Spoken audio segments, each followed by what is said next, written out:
So let's review first. The word work means the movement of an object.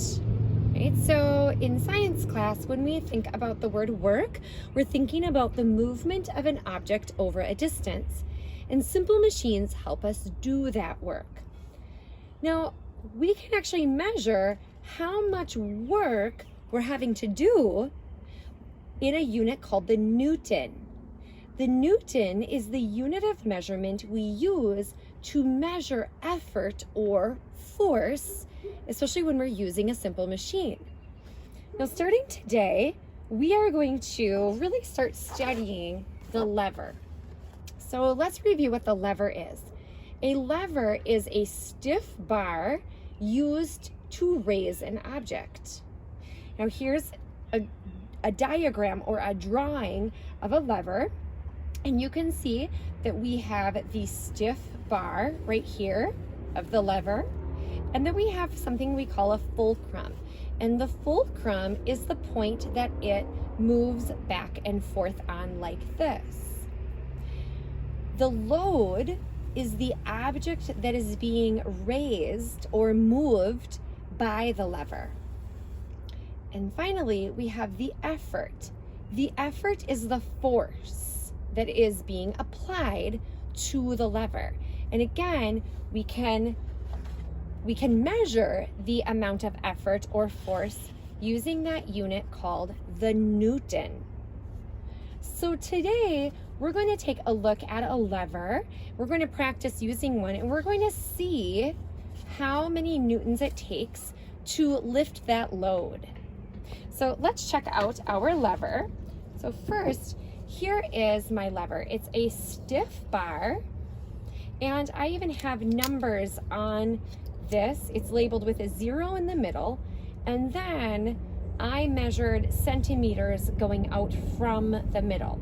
So 5, 10, 15, 20 centimeters that way, but then also 5, 10, 15, 20 centimeters out the other way.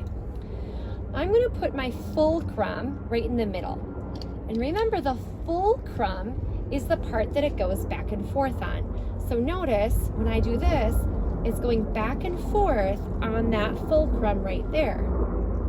Now I'm going to put a load on one side. And the load, remember, is whatever you're trying to lift. So I'm going to put my load over on the other side. And I put it right at the 20.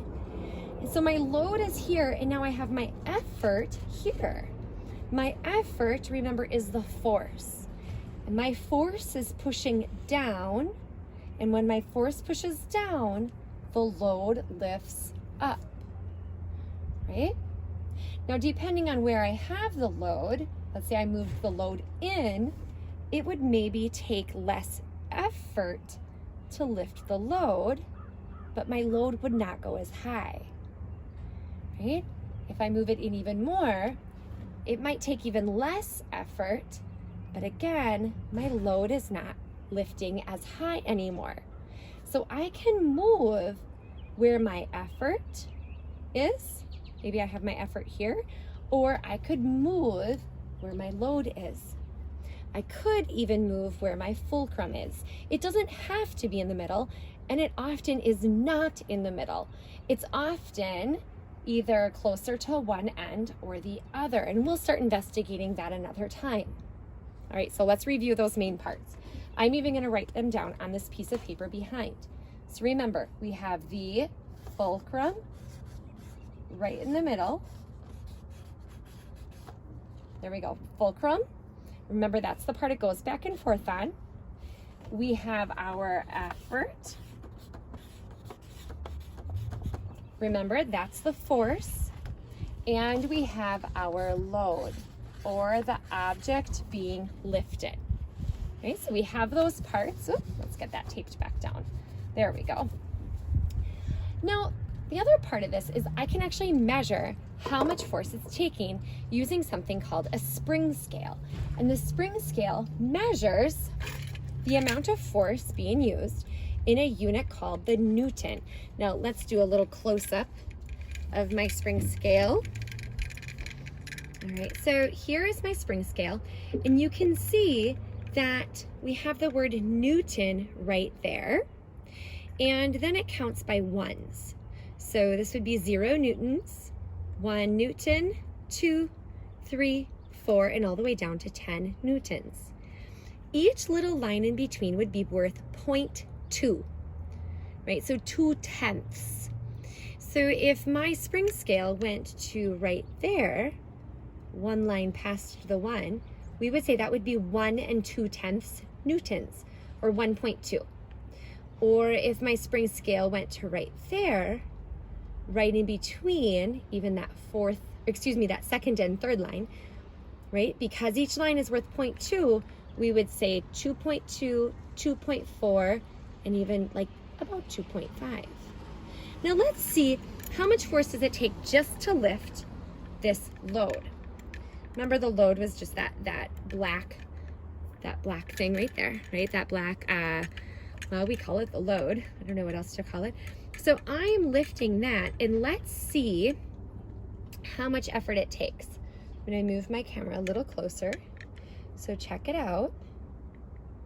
And just like I had just shown you, I'm actually gonna hold it by this part right there. There we go. There, all right. So you can see that it goes past the 2, and it's right at about 2.3, 2 3/10. Because it's not quite to that second line, it's just before it. So it's about 2 3/10. Okay, there we go, now it came into focus again. Now, I wanna see if using the lever, if I can make it be even less than that 2.3 newtons, because remember, the lever supposedly will make it easier to lift the load. So if I put my load, I'm gonna go ahead and put it on the 15 over here. I'm sorry if you can hear the extra noise from outside.